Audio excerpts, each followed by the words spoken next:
Hi guys.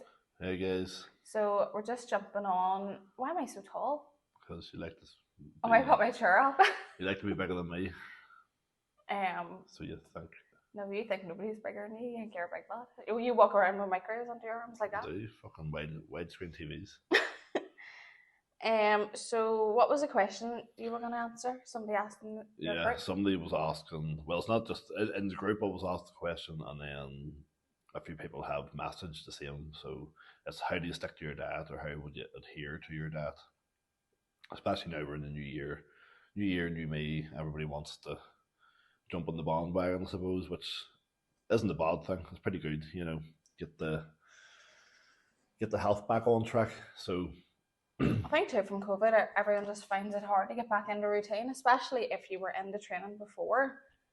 After all the restrictions and stuff, and yeah, it's just mentally like I used to love training, but no, well, now it's not easy, and I came from a bodybuilding background, so I was used to sticking to the same 4 or 5 foods every day at the same time every day, and it is monotonous.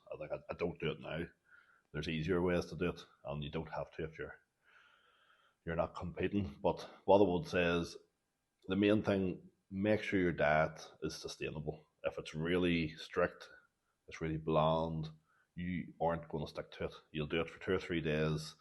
You'll fall off the bandwagon. You'll go back to your tasty food that would be a trigger food, and then you'll overeat. You'll binge on it. You'll eat far more than you need to eat, and then you'll probably feel disgusted in yourself because you'll be feeling bloated and sick and it's probably can't too breathe. like whenever people go on a new diet, like there's no in between. They go really extreme. Like Yeah, you'd be measuring your flipping sauce and all, it's but you're not all in. competing. Yeah, you just I think it's more of a lifestyle as Yeah, well. You have to it's make it sustainable. it's easier to make wee changes as you go along to your diet, as opposed to a complete overhaul. The diet plans I offer people are pretty flexible in the food groups, so to me they're sustainable and they do give people results. Everybody seems happy with them. So set your diet up so it is calorie based. It's worked out on your calories. You have enough protein in it for your macros, and follow the 80-20 where 80% of it can be fine, 20% of it, you can still have your sauce. I like tomato ketchup by the boatload, to be fair. It's funny because it's true.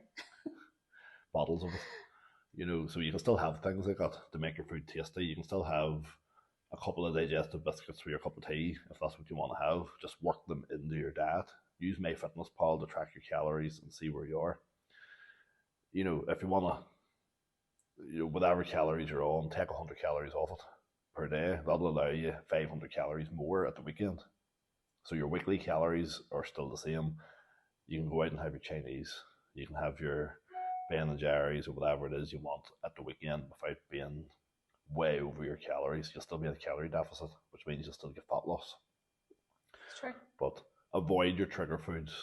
But don't avoid them, sorry, that's the wrong term. Control your trigger foods. For me, Ben and Jerry's, I could eat a tub of it, sometimes 2 tubs of it in one sitting. With the digestives With my digestives and ripples and flakes and ripples like and mixed in. yeah, make it like really, Mental. really high calorie then in a big mixing bowl. But what I'm going to try and do from now on is to be mindful of that and take half a tub. So it's half the calories straight away. I'll not put the digestives into it. I'll still allow myself some Pringles because I love Pringles, but at the weekend I'll just I'll portion them out. If I put them into a bowl, the lazy part of me isn't going to want to go from the living room back into the kitchen to get more. I'll just eat what's there, and then that'll be done. But I suppose for some people, you need to be mindful of what makes you, what Fall triggers you off to eat. the wagon, I Why do you suppose. fall off the wagon? So, are you eating for comfort? Is it an emotional thing that you need to sort out, or is it just boredom? Is there something to do? Like somebody who smokes, they want to do something with their hand. It is. It's the action of doing something.